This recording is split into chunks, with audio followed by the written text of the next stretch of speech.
With just over a week left in the regular legislative session, lawmakers still have a lot on their plates. That's up next on Capitol View.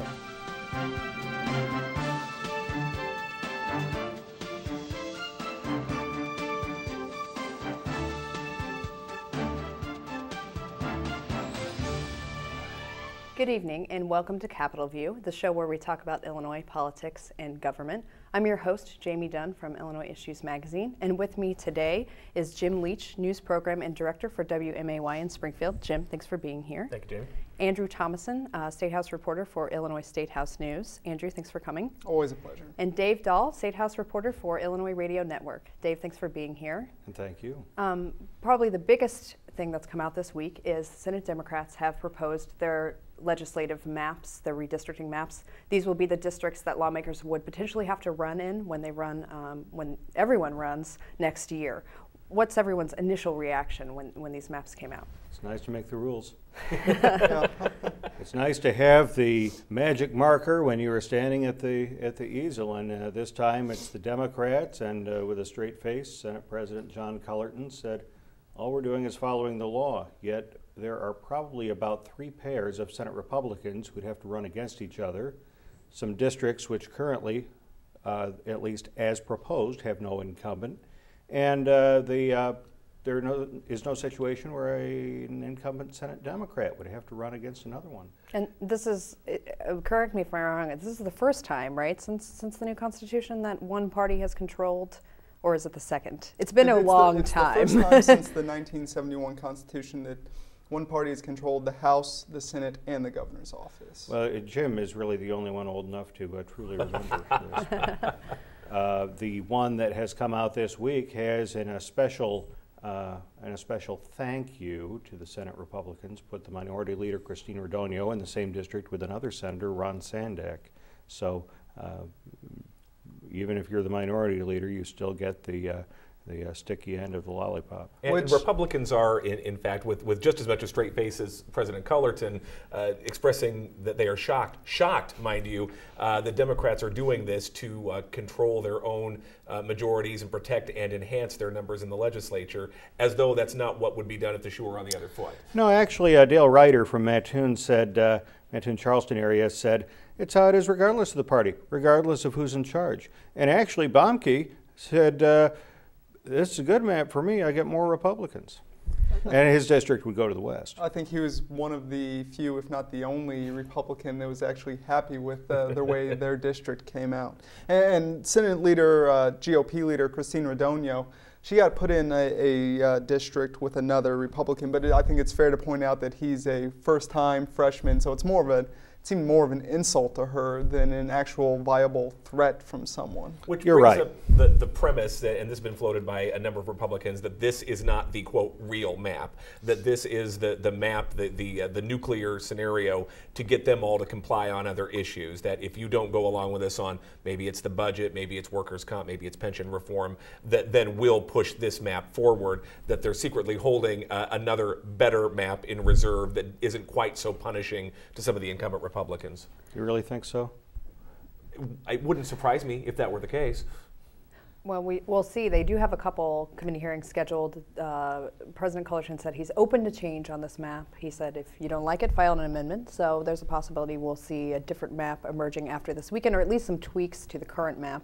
But I want to get back to Springfield a little bit. Senator Baumke said he was happy with his district, not so happy with the fact that Sangamon County has been split now into 3 different districts. Jim, can you speak a little bit to that and what your listeners are saying about that? Right now, the city of Springfield is covered by 1 Senate district split up into 2 House districts. This would actually carve up the city proper into 3 Senate districts and put 3 incumbent Republicans. Their current districts would now cover 3 separate parts of the city. Senator Baumke still on the west side and stretching west out to the Mississippi River. Sam McCann, who's a freshman who unseated Democrat Deanna DeMuzio down in the southern part of the Springfield area and farther south in the last election, he would be mapped into a district that would include the east side of Springfield, stretching stretching over to take in most of Decatur and then some Democrat-leaning areas to the south. And then Bill Brady, who of course lost to Pat Quinn last year, his district would stretch down to take in the north end of Springfield. So you'd have the city really carved up almost identically into thirds with 3 different lawmakers representing them. Senator Baumke is concerned about that and says he'd prefer to have Springfield again under 1 Senate district. I guess there's a couple of ways of looking at that. Theoretically, if you have 3 lawmakers for 3 different parts of the city who are all somewhat like-minded, that's 3 votes right away to start building coalitions and trying to get things for the city, and 3 people looking out for the city's interests. Or you could have 3 very divergent interests and lawmakers with different attitudes, and the city becomes completely fractured and winds up getting nothing, and that's of course the concern. And potentially Springfield could have 2 Republican senators and 1 Democrat, it looks like. You know, and again, depending upon the situation and the issue, that does, I guess, allow for some coalition building. Right now, Springfield is represented by all Republicans in both the House and the Senate, and since they are in the minority, it's tougher for them to get things done. You do open up the possibility that maybe you do get a Democrat in there if the Democrats hang on to majority control, who might have some better luck in getting some of their issues passed on behalf of the city.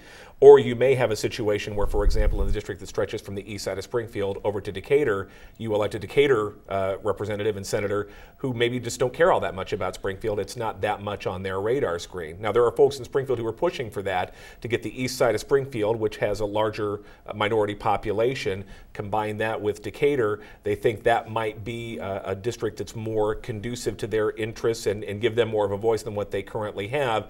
I think there's an equally likely potential that it could backfire, though, and again have someone who's elected in who is not necessarily from Springfield, and the Springfield part of the district maybe isn't that big of a concern for them. The thinking would be that that would be a difficult district for Sam McCann to exactly. win. He's from Carlinville, and he would, if this map holds, and if he runs again, lose a good part of the Republican part of his district, and be in a district that Decatur would be the geographic influence. And again, the idea, you could argue from our position of expertise, would be to stick it to McCann. And with McCann, I think it'd be even tougher to run in that district because his politics are fairly far to the right. He's one of the more conservative Would you call members. him a Tea Party guy? I think he would call himself a Tea Party guy, actually. I think he's come out and said that. So even to have a place where there's just Democrat leaning or even more moderate people, it's going to be harder for him, I think, to run against a fairly central Democrat, which is what we see downstate most of the time. It's a good case study in how you can manipulate the map to, again, punish certain lawmakers, give an advantage to the other party, but these things are unpredictable. If I recall, I think the Democrats drew the map in 1990. They won it with the luck of the draw, drew the map, and then of course lost control of the chambers in '94. So there's no guarantee for any of this. Sam McCann just won and beat Deanna DiMuzio. The DiMuzio name very powerful in that district, and a lot of people didn't think when he first started his campaign that he could beat her, but he did. So you can draw these maps and think you are securing some things for yourself, but ultimately the voters will decide. Well, and the Republicans who potentially may be mapped out of their districts or maybe mapped in with other Republicans, they do have some options. We talked about this a little bit yesterday. There's a sort of a special rule after redistricting where they can run in any of their previous districts. Can you explain that a little bit? So according to the state constitution, after redistricting, you can run in any part of your former district. Even if you don't live there, as long as you move there, kind of with House districts, it's within 6 months. With Senate districts, I think about 30 months in order to be eligible for that next election. So it's a question of, do these Republicans who have kind of been mapped out, do they enjoy being in the General Assembly enough to where they move their family and their livelihoods? You know, for some it might be 9 miles, for others it might be 30 miles in order to get a viable district. And for some it might be the YMCA 2 towns over. I mean, you look at Sandak, who who's very new. He was the mayor of Downers Grove. How could the mayor of Downers Grove, who just left the mayor's office, move to wherever the district would be you'd want to run in? We've all moved. It's highly inconvenient, and nobody likes being inconvenienced. But as you say, if the flame of the General Assembly is so bright, maybe you do it.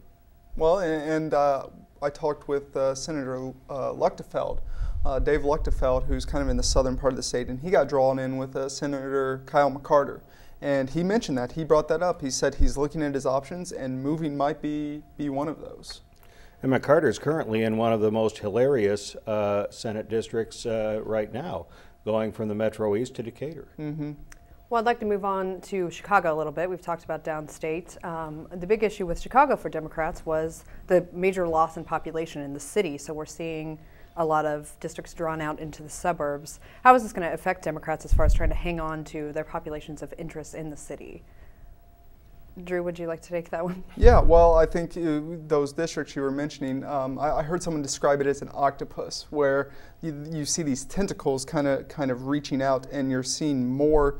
I hate to use the word gerrymandering because that's a very loaded word, but very unique districts in order for these interest groups to be held together. For example, Representative Barbara Flynn Curry, she's a leader in the House, and the Senate district in which all these House districts will wind up being in Senate districts. The Senate districts basically get divided in half, more or less, and that's where your two House districts are nested.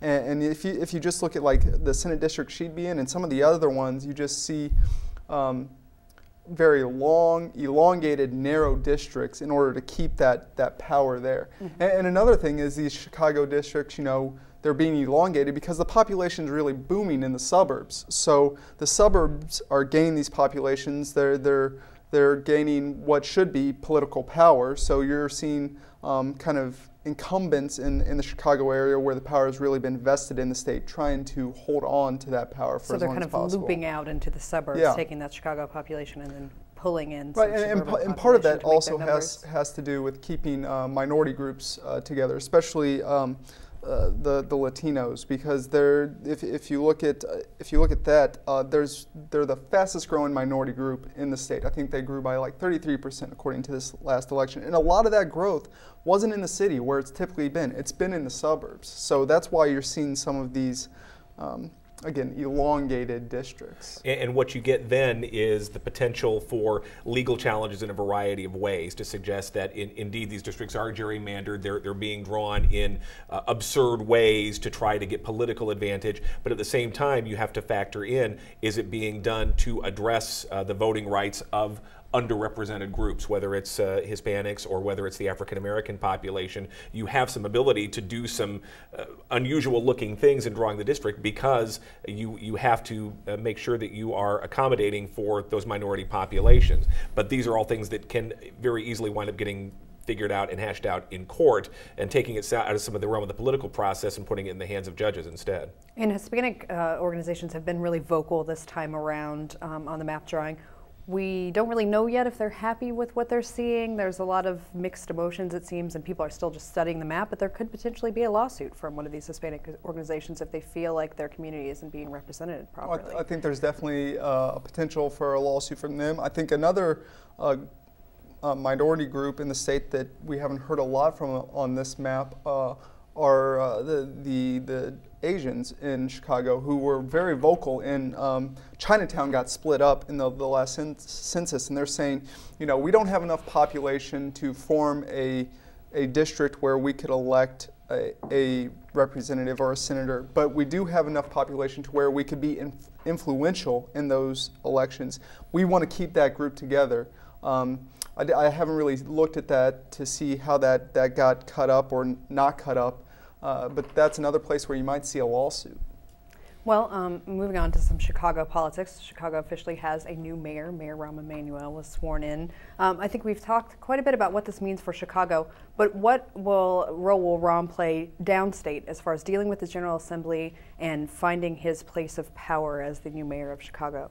Drew, you talked to some lawmakers this week about that. Yeah, well, I think that Rahm will have some influence. Obviously, he's the mayor of the biggest city in Illinois. It's the economic powerhouse, as some people have described it, for the state.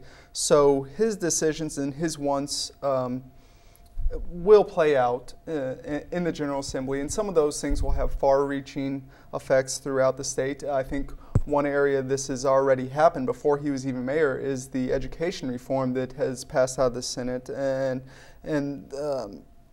he was calling for longer school days. Well, for Chicago schools, that happened in this, and that's something that could affect school districts throughout the state.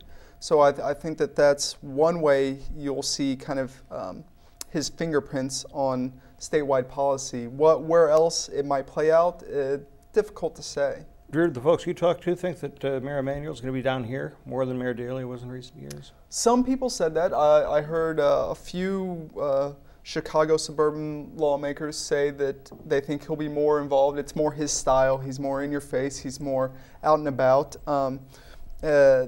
Other people, I talked to Representative LaShawn Ford, and he said, you know, I listened to the inauguration speech. I was there. He didn't mention the General Assembly or working with us once, and I was really disappointed in that. So it'll be interesting to see. There's a few things he wants done in this current session. Well, he's got a week left. Will he get it done?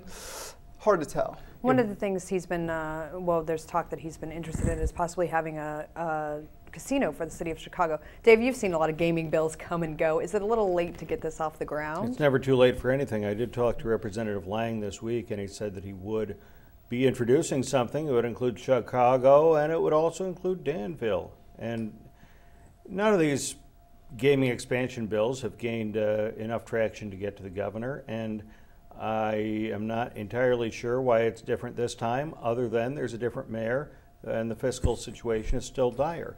And what I think also is unanswered is how big is this pie getting? Whether it's smoking or not, the gaming revenues are declining, and you know, are they really going to take away from Indiana and Missouri if they expand gambling in Illinois? I think those are good questions they ought to be asking themselves. Another city-related, although related to all cities in Illinois, issue that came up this week is Governor Pat Quinn's proposal to possibly hold back the money that the state sends back to cities from tax revenues. Senate Democrats have talked about cutting it. Quinn says he just wants to hold it back until other bills can be paid off. Mayors showed up en masse this week to protest this. Is this a real proposal? A lot of people are saying that this is maybe just something that was thrown out there. I think it's more of a murmur. Yeah, just something to scare people. It's not really been put into a bill. It's not in writing, and I think the mayors, at least both in the Chicago area and downstate, have made it clear they're unhappy about it. They're unhappy about how they didn't get an extra share of the additional income tax that was passed, and now they're mad about this. Mayor Houston was one of the more vocal ones in the Blue Room this week. New mayor of Springfield, and made it very clear that this would be devastating for cities like Springfield. They're already facing budget deficits as it is. This could be millions more out of their bottom line and have a direct effect on fire and police protection. I think the governor wanted it to be seen as a real proposal, even though it wasn't in bill form. And this story came out a couple of weeks ago that Quinn had floated this as a way to put pressure on lawmakers to go along with borrowing to pay down the backlog of bills. And the administration did nothing really to shoot it down. And then when the mayors started coming out and really turning on the heat and really putting on the pressure and really putting it in terms of what it means for police and fire and roads and things in those districts, then the governor's budget spokesperson came out and said, oh, no, this was just one of many ideas that were out there. We weren't talking about eliminating the money, just delaying the payments. They really walked it back quite a bit. And I think it sent a clear message to a lot of people that if your money is jeopardized, if your money's on the line, just turn up the heat, and there's a pretty good chance you can get somebody to fold on it. I don't know what that means in the overall budget, but I think it sent a pretty strong message that if you really yell and demand and pound your fist, there's a pretty good chance that somebody may back away from it, and that's probably going to embolden other people to do the same thing. These mayors make it sound like police and fire are all that's left to cut, and that raising local taxes is a non-starter. We're bare bones on the library. We don't mow the lawn anymore. We only flush every other time at City Hall. All that's left is to cut police and fire, and that is how it's going to be. And that is the argument they've made, and it looks like it's working. And they've really amped up the rhetoric. They're calling it a form of blackmail, basically, which that may be fair, but lots of other interest groups experience this every budget year where they get threatened with cuts in the intent maybe to have them call their lawmakers, get upset, get people worked up to maybe kill a bill or pass a bill. But local mayors are just not necessarily used to being squeezed in this way. Well, you also have to look that, speaking, kind of tying this back to redistricting, everyone in the General Assembly is going to be running again in 2012. And do you really want mayors angry at you when you're trying to campaign in their town? I mean, these local mayors have some political pull. They're able to kind of maybe turn out the vote or give you an endorsement. Is that someone that you're going to want to upset when you're running in a new district? As well as the county level, the politics at the county level are really strong, and the lawmakers here, typically owe a lot to their politics on the county level, so they don't want to upset their county officials. I think I need those local officials more than they need me. Mm-hmm. Well, lawmakers have set some big goals for this session. A few of them have really materialized yet. We're looking at possibly a workers' comp revamp, a change to the pension system. Where do we stand on some of these issues? Are we going to see any of these things happen in the next week and a half or so? Dave, would you like to start off? I'd love to. Workers' comp, it doesn't look like it's anywhere now, but it could still come together either in doing away with the proposal, which is the John Bradley proposal, do away with the system or make other changes to it. But I think the bottom line would be, as long as the lawmakers pass the budget, they can leave workers' comp undone, they can leave pension reform undone, just deal with it in veto session or next year. I wouldn't be surprised if they got out of town having left a lot of that list of things to do not quite done. So the budget and the maps are the two things that really have to be done. They have to be done. The other stuff can wait. But this is sort of our Halloween in Illinois this time of year, when legislation rises from the dead, and and when you think that they can't possibly get it done, there's no way they're going to be able to get a workers' comp deal put together. There's no way they can tackle all the complexities of pension reform, and then suddenly 3 days before the end of the session, suddenly there's a package that's just out there again. I agree with Dave. Nothing is ever dead in the waning hours of a General Assembly session here. And a lot of it, I think, just comes back to the budget again. What kind of horse trading do you need to do? What if you see that there's a possibility of getting something passed and all it takes is getting this guy's support on one aspect of it, then you turn around and scratch his back on one of these other issues, and suddenly it's all brought back to life again.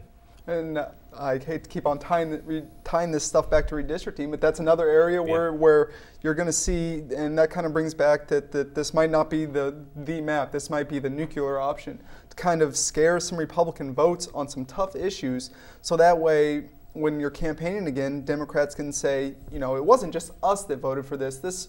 My Republican opponent did, or they'll be able to kind of share the political burden on, some of these unpopular cuts.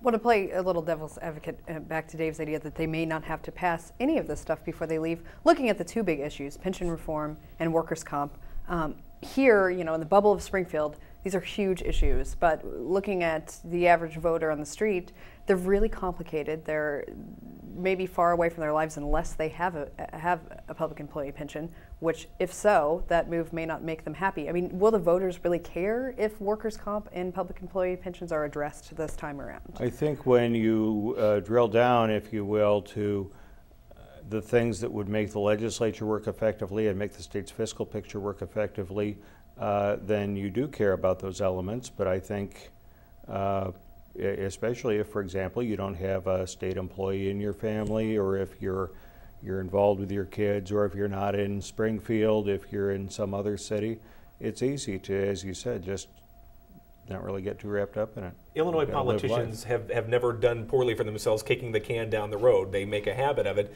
and a lot of them keep winning re-elections. So there's not much of a disincentive to say, this is too tough this time, let's do it next time. It happens all the time, and rarely do they get punished for it. There's no reason to think this would necessarily be any different.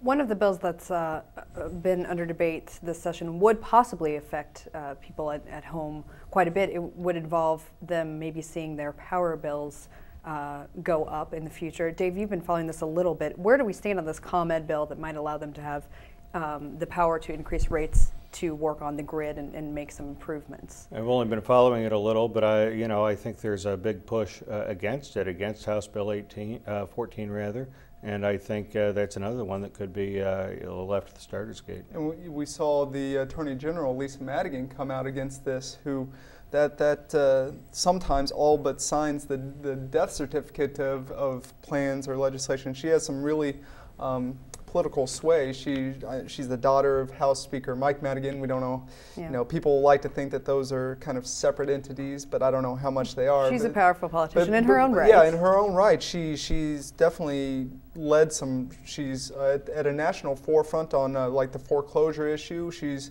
looked to nationally. So when the Attorney General here, when she comes out against something, it definitely has an uphill battle, to say the least. And she's not the only powerful entity that's come out against this. The AARP has really come out strong against this.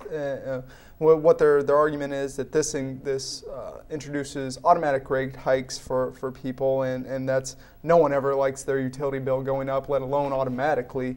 There's another plan out there, revision of it, that would give the Illinois Commerce Commission a little bit more oversight over some of those hikes that's kind of being floated out there. But still, I think that definitely has an uphill battle, to say the least.